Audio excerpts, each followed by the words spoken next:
O cidadão armado pode inibir a ação dos bandidos e, consequentemente, diminuir a criminalidade ou não? Muito pelo contrário. Mais armas só trazem mais violência. Uma comissão especial no Congresso está analisando um projeto que altera muito o Estatuto do Desarmamento, facilitando a compra e o uso de armas. Aqui no estúdio, o Benê Barbosa, que é bacharel em Direito e a favor de mais facilidade para a compra de armas. Ele escreveu até um livro, daqui a pouquinho a gente mostra o título do livro. Vamos ouvir também o outro lado, a professora da UFES, socióloga, que estuda a violência, Márcia Rodrigues, que pensa diferente. A professora Márcia acha que o Instituto tem que ser mantido. Bom dia aos dois, obrigado pela presença no estúdio do Bom Dia. Bom dia. Bom dia. Professor Benê, esse projeto ele quer facilitar a venda de armas para o cidadão. Ele não é bem isso, né? Na realidade, o projeto ele tem um objetivo muito claro, né? Que é garantir o que foi decidido no referendo de 2005. Né? A gente tem uma legislação hoje, né, como o próprio nome diz, que é o Estatuto do Desarmamento, né, que ele visa aí desarmar a população brasileira, que ele visa impedir que as pessoas consigam comprar uma arma legalmente. Né? Tivemos o referendo em 2005, né, onde 64% dos brasileiros, quase 60 milhões de pessoas, votaram não ao desarmamento, mas até então, depois de 10 anos, né, você continua tendo a mesma legislação restritiva. Então o objetivo é realmente, né, garantir esse direito ao cidadão. Mas o projeto, ele diminui a idade mínima para comprar arma, libera a compra de arma para quem já esteve preso e também para pessoas... Não é assim? Não é verdade, não é verdade. Isso, infelizmente, nós não sabemos quem lançou essa pauta para a imprensa, né, dizendo que quem foi condenado vai poder comprar uma arma de fogo. Isso é mentira. Né? O projeto, realmente, ele baixa a idade, na verdade, ele retorna a idade para 21 anos, como era. Né? Agora só pode comprar quem tem mais de 25. 25, ele exige, né, que você não possa estar sequer tendo um processo criminal, né? Você tem que apresentar certidões negativas de que você não sofre nenhum tipo de processo, não tem nenhuma condenação. Né? Aquela história também que disseram que se a pessoa for pega alcoolizada, né, com o porte de armas, ela não perde o porte, isso também não é verdade. Então, assim, é um projeto que ele visa, como eu disse, garantir essa liberdade ao cidadão, né, mas com critérios ainda bastante rigorosos. Mas por que o senhor acha que quando o cidadão tem mais acesso à arma, à compra de armas, pode reduzir a criminalidade? Muitos estudos apontam para isso, né? E outros estudos apontam para o quê? Né? Não é uma sociedade, ou não é a existência de armas de fogo numa sociedade que obrigatoriamente causam criminalidade ou o aumento da violência nessa sociedade. Basta ver países como a Suíça, né, como o próprio Estados Unidos, né, que tem uma criminalidade muito menor que a brasileira e um acesso facílimo às armas. Né? Aí você vai me dizer, professor, você não pode comparar uma Suíça ao Brasil. Né? Exatamente. Por quê? Porque não é a arma que faz a diferença. Se a gente for aqui mesmo na América do Sul, pegar Uruguai, Paraguai, Argentina, Chile, Peru, todos esses países têm restrições muito menores que as brasileiras, com taxas de criminalidade muito menores que as brasileiras. E depois aí já, com quase 14 anos de Estatuto de Desarmamento, já está mais do que comprovado que foi um terrível fracasso, né, onde o cidadão ficou muito mais exposto à criminalidade, né, ficou muito mais vulnerável aos criminosos, enquanto isso, o Estatuto não chegou nem perto de desarmar o criminoso ou impedir que ele se armasse. Professora Márcia, a senhora discorda? Completamente, eu sou completamente contra, acho que o Estatuto é bom, ele deve ser mantido. O Brasil é uma sociedade extremamente autoritária e violenta, por essa razão e por outra também, como estudiosa do comportamento humano, o cidadão, quando está com uma arma, ele é capaz de reações extremamente adversas. Acho que a arma tem que ser utilizada legitimamente por quem, né, deve estar armado, que são os policiais. Também sou contra a policial civil, né, da polícia de trânsito, ou polícia, né, que trabalha com o cidadão, está armado. O porte de arma de forma como a proposta que o colega aqui coloca, na minha avaliação, não contribui em nada. Acho que uma sociedade armada, ela tem uma tendência à violência, ainda maior. Professora, o Benê disse que o Estatuto do Desarmamento não contribuiu para reduzir a violência na avaliação Sim, dele. Mas e comparar com outros países. A questão da violência, da criminalidade no Brasil, a questão da violência no Brasil é a questão de homicídio. O homicídio está diretamente ligado com a arma, né, que o Estado não consegue controlar. É um mercado extremamente lucrativo, importante. Né? Então, a questão do tráfico de armas, né? Ela está diretamente ligada, sim, à questão do homicídio. Quando ele fala de outros países, por exemplo, ele diz que os Estados Unidos têm criminalidade menor que a nossa, não é acho fácil que os comprar. Estados Unidos não têm criminalidade menor que a nossa. Aliás, os Estados Unidos têm exemplos que a gente vê constantemente na imprensa de acidentes, entre aspas, com arma, né? Adolescentes com porte de arma que... Porte de arma não, mas enfim, utilizando armas e que vão para a escola, vão para o cinema. Aqui no Brasil a gente já teve acidentes com isso. Volta e meia a gente tem notícias, né, de mortes, né, por uso inadequado de armas. Professor Benê, a professora disse que a violência no Brasil a gente mede geralmente pelo número de homicídios. Eu concordo. E os homicídios acontecem por arma de fogo. Isso eu já não concordo. Né? Você tem hoje... Né, não você, necessariamente. Não. Né, Mas a sua maioria. Números, hoje você tem, né, aproximadamente aí 60 mil assassinatos por ano, isso números oficiais. Né? Pode ser muito maior do que isso. Né? Você teve nos últimos anos, né, um crescimento desse número, né? Você teve um maior número de homicídios, inclusive um crescimento no número de homicídios cometidos com armas de fogo. Com arma de fogo legal? Obviamente que não. Né? Nesse mesmo período, você teve uma diminuição da venda legal de armas no entorno de 90%. Né? Os Estados Unidos é muito menos violento que o Brasil. Né? Tem índices criminais, aí são números, professora. Né? Você tem nos Estados Unidos 7 vezes menos homicídios que o Brasil, né? Com uma taxa que vem caindo nos últimos 20 anos. Né? Hoje os Estados Unidos têm 5,2 homicídios por 100 mil habitantes, que é uma taxa que ele tinha na década de 60.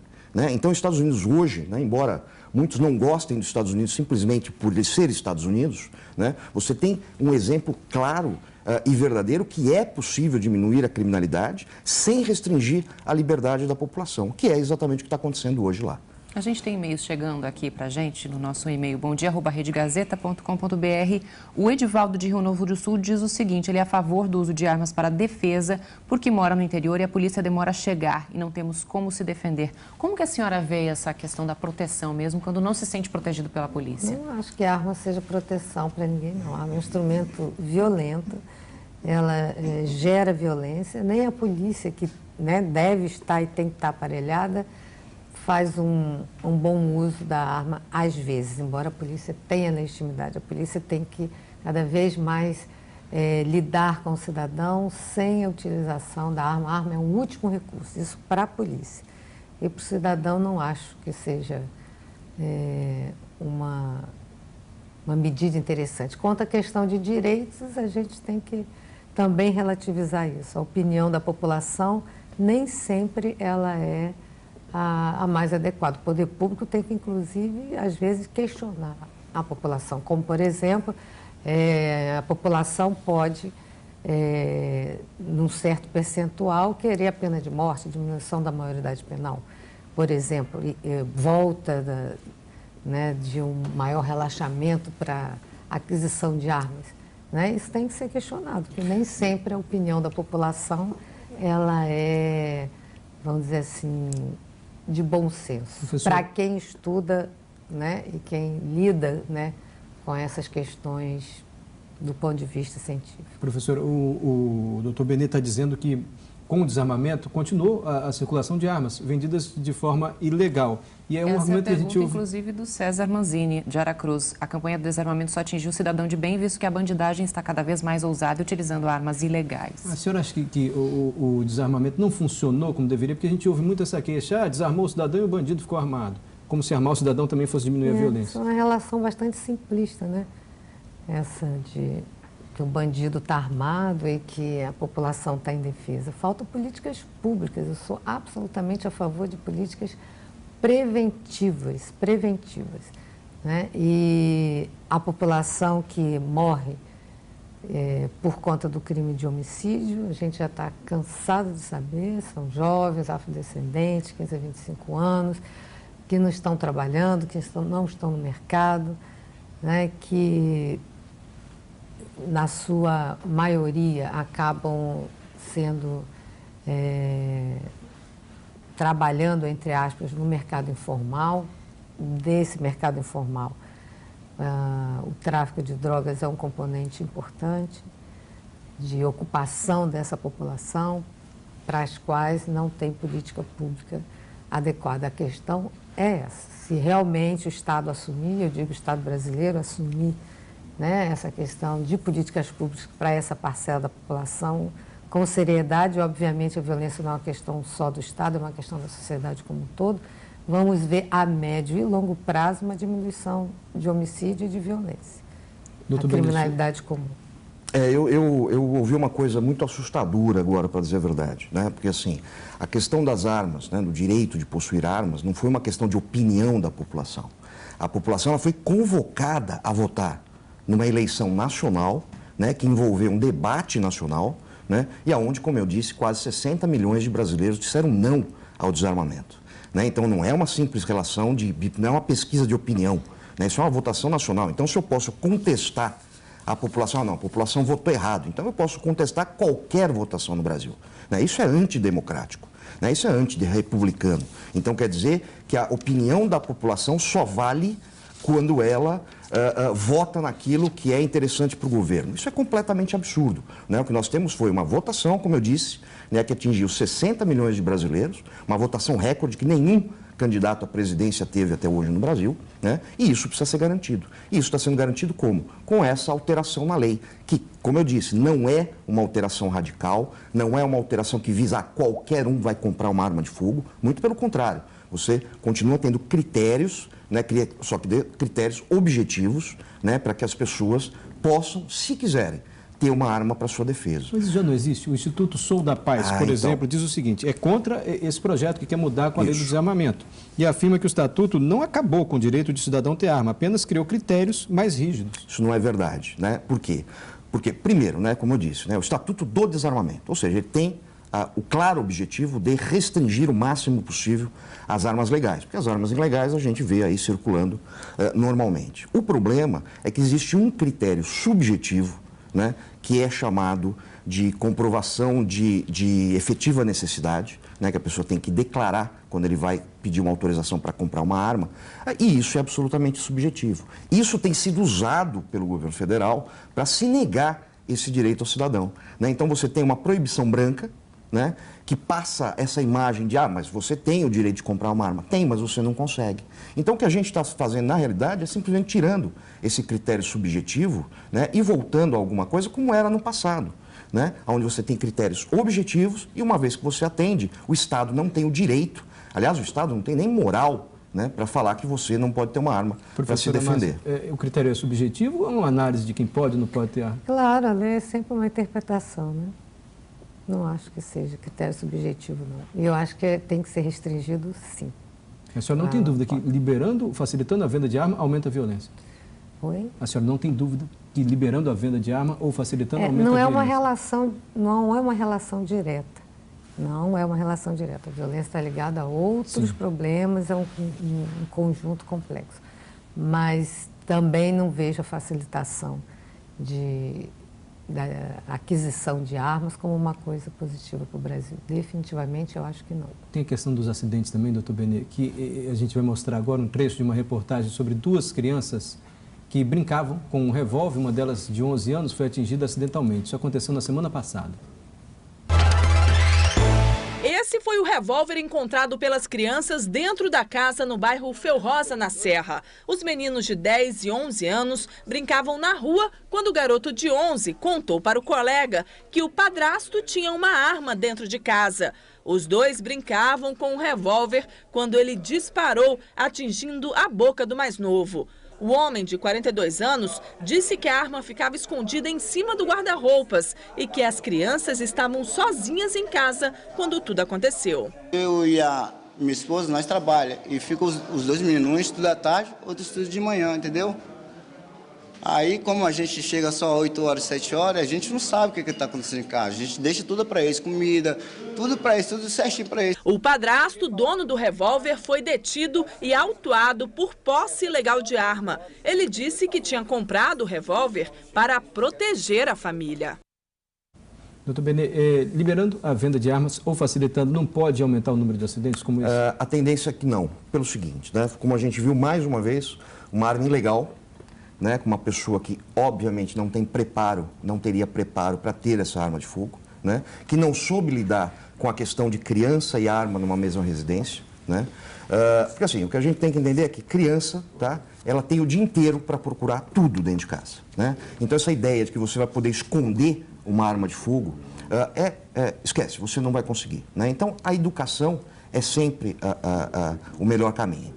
A questão dos acidentes, a gente precisa também, infelizmente, embora seja uma vida de uma criança, uma coisa traumática, a gente precisa quantificar, né?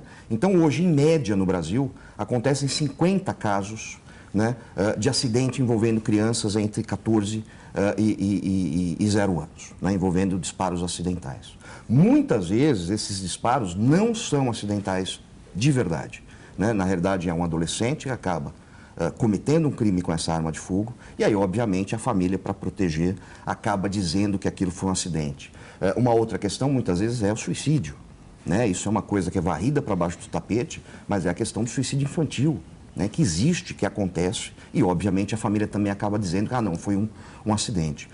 Com a lei, do jeito que ela foi proposta, com esse projeto de lei, como eu disse, você tem critérios, né? Um dos critérios é você tem um curso, né, onde você vai aprender a manusear essa arma, você vai ter que comprovar que você sabe manusear essa arma. Isso traz o quê? Responsabilidade, né? Agora, óbvio, você não pode, então vamos proibir as piscinas, vamos proibir os tanques, né, de lavar roupa, que é onde crianças morrem afogadas numa quantidade bastante grande, vamos proibir a bicicleta, né, vamos proibir o automóvel, né? A gente não pode proibir alguma coisa, né, simplesmente porque acidentes acontecem, porque esses acidentes podem ser evitados. A gente tem aqui quase 100 e-mails chegando em relação a esse assunto, é muito polêmico mesmo. A maioria dos e-mails são favoráveis à facilitação da venda de armas, mas também temos e-mails contra a venda de armas. Eu queria só encerrar com o senhor sobre o seu livro, Mentiram para mim sobre o desarmamento. Por que mentiram? O que mentiram? Esse livro é um resumo de 20 anos de estudo, né? Eu comecei na década de 90, quando o Brasil se começou a falar sobre desarmamento, né? E eu comecei a me aprofundar nesse assunto, né? E o que eu percebi ano após ano, né, é que várias coisas que são ditas não passam de mito, né? Então, uma delas, muitos acidentes envolvendo crianças e armas. Não é verdade, né? Se você armar uma sociedade, você vai ter um número crescente de homicídios ou de criminalidade. Não é verdade, né? O governo, ele quer desarmar o cidadão porque ele está preocupado com a segurança desse cidadão. Também não é verdade, né? E a gente elencou aí, né, eu e o Flávio, né, em 9 capítulos que tratam exatamente dessas principais mentiras, desses principais mitos que são contados e recontados, né? A gente discutiu tudo isso lá em 2005 e até hoje eu continuo tendo que repetir as mesmas coisas porque os mesmos argumentos contrários ao direito de defesa do cidadão continuam sendo repetidos. Benê Barbosa é formado em Direito, presidente do movimento Viva Brasil, autor desse livro que você viu agora há pouco. Márcia Rodrigues é cientista social, professora da UFES, especialista em segurança, estuda há muito tempo a violência aqui no Espírito Santo. Eu vou deixar a palavra final com a senhora para a gente encerrar esse debate, professora, sobre o desarmamento, enfim, toda essa discussão. Eu acho que o Estatuto do Desarmamento é bom. Uma sociedade que permita e facilite o acesso ao cidadão à arma, não acho adequado, principalmente pelas características da sociedade brasileira, que é uma sociedade extremamente violenta. Quero lembrar também a questão do trânsito, né, e que às vezes briga de trânsito, né, quando a pessoa tem arma, né, a posse de arma. Isso pode acarretar em um desfecho final ruim, né? Enfim, eu sou a favor de políticas públicas de prevenção à violência. Isso sim, acho que o Brasil já passou da hora de encarar isso como uma questão séria para diminuir a violência de forma geral. Você ouviu os dois lados, a professora Márcia, o doutor Benê, falando aqui no estúdio, cada um com a sua opinião, e aí você tira as suas conclusões. Também agradeço a todos que mandaram e-mails, e foram muitos e-mails que chegaram aqui para a gente. Quase 100, ou mais de 100 agora e-mails, bastante mesmo. Rubson, Vanderlei, Márcio, Wellington, Rui, Alessandro, Andréia, Aquiles, enfim. Infelizmente a gente não consegue ler todos. Lembrando que esse projeto está em discussão em uma comissão especial no Congresso, que está analisando tudo isso. Aqui no Estado, o secretário estadual de Segurança já se manifestou também. Ele é a favor do desarmamento. Ele diz que mais armas, mais crime, mais violência, na opinião do secretário estadual de Segurança aqui do Estado. Obrigado mais uma vez, doutor Benê e professora Márcia, pela presença. Eu que agradeço. Bom dia. Bom dia.